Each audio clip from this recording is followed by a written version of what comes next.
Huwag mong sabihin sa sarili mo na, trabaho ko ito eh. Ako nagpapakahirap nito eh. Ako ang gumagawa nito eh. No. Paano i-honor si Lord? Huwag mong sabihin na dahil sa kalakas mo, kaya ka kumikita ng pera.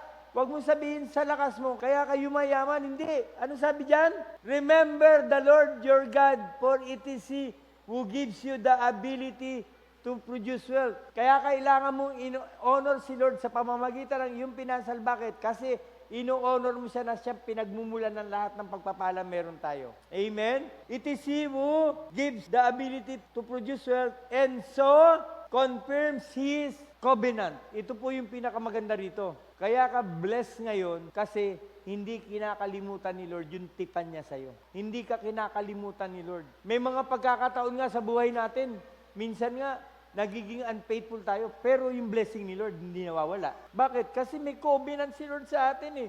Hindi niya sisirain yung covenant niya sa atin eh. Pero tayo naman, bilang mga anak niya, through giving, doon natin siya ino-honor. Na-honor natin ang Lord through our giving. Amen?